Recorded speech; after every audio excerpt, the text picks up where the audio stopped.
Bankruptcy filings are up over 16%. Is that the right thing to do for you?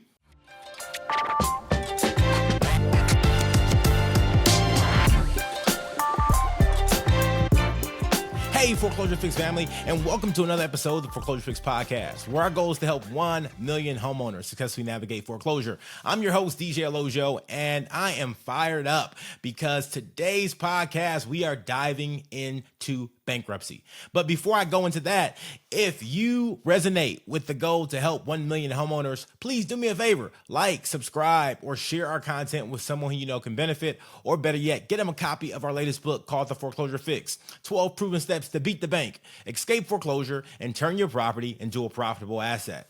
As I said before, we are talking all about bankruptcy today. And I'm not going into the details and nuts and bolts of bankruptcy because we already did an episode on that. And if you want to check that out, you can go look at our episode that we did last year with attorney Robert Kraft. He has a great podcast called Bankruptcy 101 where he really goes into the details of it. We had him on as a guest and he broke down bankruptcy for us step by step by step. So you can definitely check that out. It was entitled, Is Bankruptcy an Option in Foreclosure? That being said, today what we are talking about is why bankruptcies are increasing. Just a recent stat that I recently saw, personal and business bankruptcies filing. A recent stat that just came out as of June 30th, 2024, and this data is a little bit delayed because it takes a few months for them to aggregate it.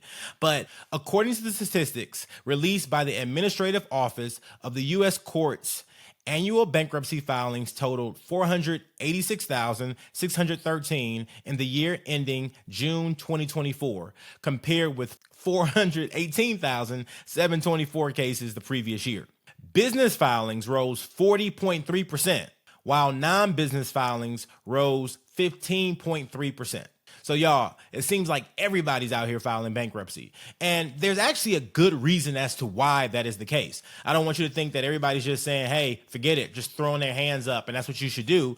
But there's a good reason to file bankruptcy. And I think sometimes bankruptcy gets a negative stigma. Like if you have filed bankruptcy, you're a failure. And that's not always the case, especially in today's environment where inflation's at an all-time high and there's not necessarily a lot of great options for those who may find themselves in situations where they don't have a lot of margin and they've had different events and things like that come through. The other thing I want to tell you is that as we look at the week in September, right? The week of September 9th through the 15th. And this data is pulled from a national service called Pacer, right? There were 9,611 bankruptcies just filed in the week between September 9th and September 15th, 2024.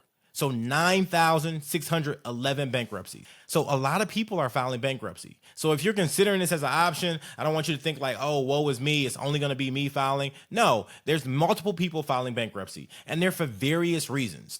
But one thing I want to highlight is that typically when individuals file bankruptcy, I'm not talking about businesses, I'm talking about individuals, it's typically a Chapter 13 or a Chapter 11. And again, if you want more details on that, go check out our previous podcast. But a Chapter 13 is more of a restructuring, for lack of a better term, of debt. You want to keep your house, you want to do things like that. And so it restructures your debt in the best possible way. A 7 is just a discharge. You know, you're just trying to get rid of the debt. And so that's the big high level differences. Obviously there are nuances to that, but if you're just, I'm painting with broad strokes there. And so think of it from that perspective. And if you think about bankruptcy, a couple reasons why people are filing is that maybe they have had job loss. Maybe they had medical expenses. They have a divorce, credit card debt, unknown debt that is coming after them that they didn't know about. And obviously foreclosure and student loans. As you know, we've been in the economy where we have high inflation right now. Had not had to pay student loans since COVID, right? And so now student loans are being reactivated, and some people are looking at their budget like, oh, I don't have, an extra $1,000 or $1,500 or $500 to pay because I'm already stretched out. And so they're looking at bankruptcy as an option. Maybe they had an illness or sickness and they had a huge medical bill because they didn't have insurance and they want to get rid of that. And so when you look at bankruptcy, it's not just the one lens of like, oh, my house is in foreclosure, but it's all the other debt that may not let you keep keep your house. And so as I think about the top 5 reasons or the reasons why people are filing bankruptcy, there are a couple of different things that I want you all to consider if you're facing foreclosure. So you may be in a situation where you're up against the deadline with foreclosure. And you're saying, what do? I have all these bills. I have all this mounting pressure.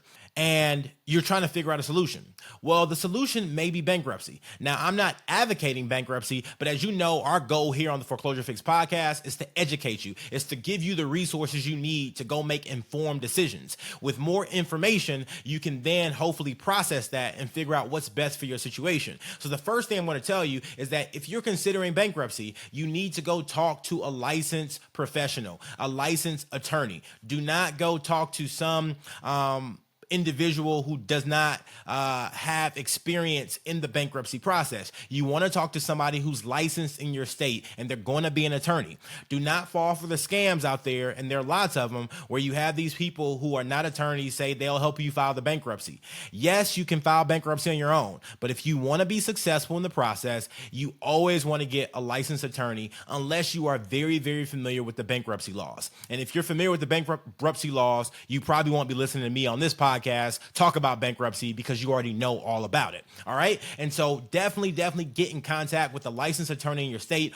Oftentimes, many of them do a free consultation, and they can help you better understand all the nuances of your specific situation. Again, I'm not an attorney. I'm just giving you this advice, and you want to talk with a licensed attorney when you're considering bankruptcy or when you're facing foreclosure.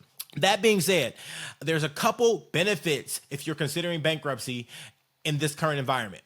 Most people have assets, and that asset for you may be your house. And you may be in a situation where you're saying you're facing foreclosure, but you have equity. Over the last few years, we've had a significant increase in equity in our homes. And you're saying, well, I have all this trapped equity and stored equity in my property, and I'm not in a position to get it out because maybe I can't refinance. So I can't take the money out that way, but I don't want to lose it, right? I don't want to lose it to the bank. I don't want to sell it and then just get some cash, but I have nowhere to live, nowhere to raise my family. And so keeping that equity and preserving it is one reason why people consider filing bankruptcy, because the beauty of bankruptcy is that it helps you preserve your assets. So think about your 401k, think about your home, think about your vehicle, things like that. It helps you preserve them by helping you restructure that debt.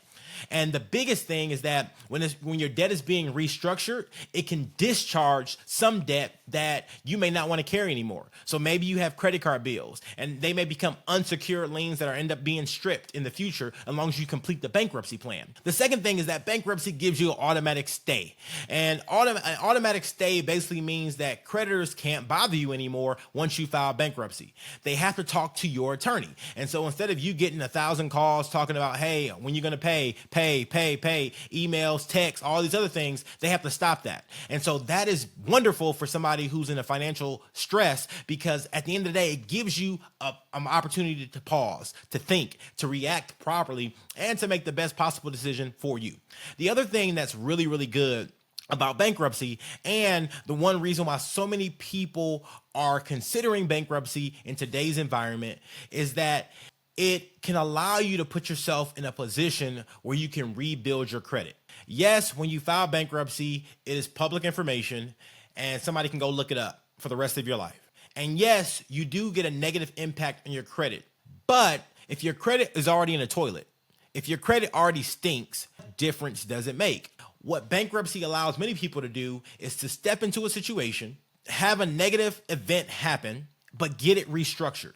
And not only get it restructured, put them in a position where they can make payments so that over the course of the next few years, their credit is actually being rebuilt, because a lot of the junk was removed. A lot of that extra bloat that's really holding you down and stopping you from imagining your future is removed and taken away and stripped out. It puts you in a better mindset, a better financial position, and allows you to start rebuilding your financial future.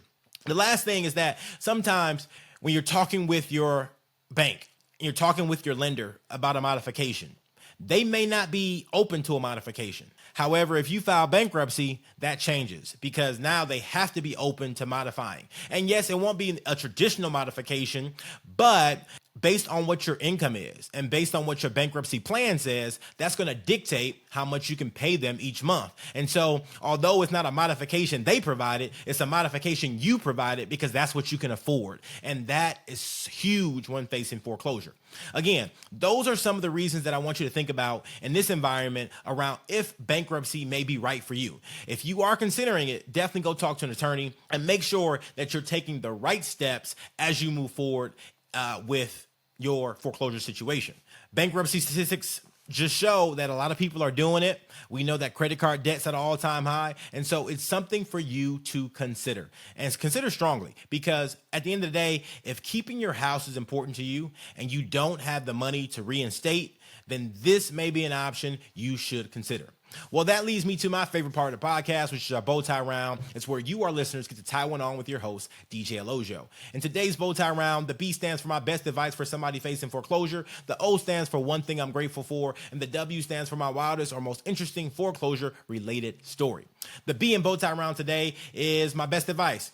Go talk with an attorney if you are considering bankruptcy. Again, do not get scammed. Do not talk to one of these fake companies out there who basically would tell you they'll do everything, but they have no attorneys. You want to talk to an attorney. Bankruptcy can be very convoluted and a very challenging process, and you want to make sure that you're doing the right things to put yourself in the best possible situation.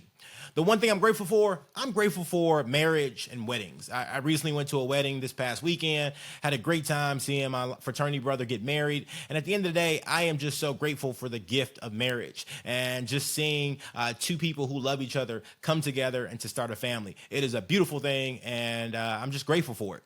My wildest or most interesting foreclosure-related story just comes from a bankruptcy situation that I am currently in. I am not the one facing bankruptcy, but I am helping and working with an individual who's navigating that process. I am working on the lender side, and this individual filed bankruptcy to be able to keep their home.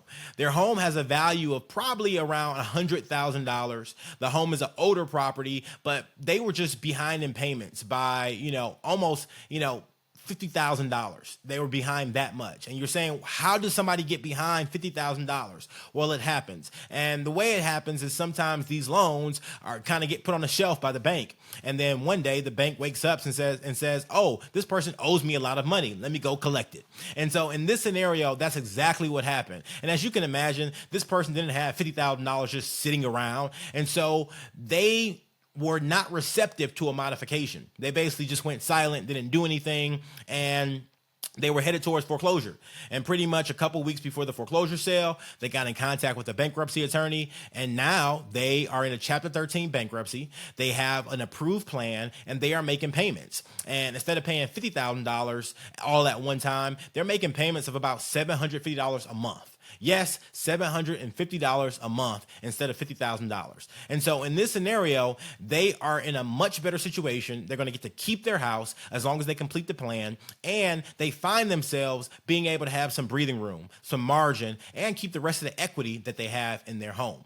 And so that wraps our podcast, y'all. That is my story of the day, my wildest and most interesting foreclosure story. Yes, bankruptcy helped this person keep their house, reduce their payment from having to pay $50,000 all at one time, which was the reinstatement balance, to now $750 a month. If the mission to help 1 million homeowners resonates with you, you know what to do. Like, subscribe, and share our content with someone who you know it can benefit. Please leave us a review on all platforms. It helps the algorithm, and it helps more people get in contact and engage with this life-changing information. That being said, as always, my name is DJ Olojo. I love you, God bless you, and I'll see you soon. The views and opinions on this podcast are for informational purposes only and should not be construed as legal advice. If you have a specific legal question, we highly recommend you contact a qualified legal professional.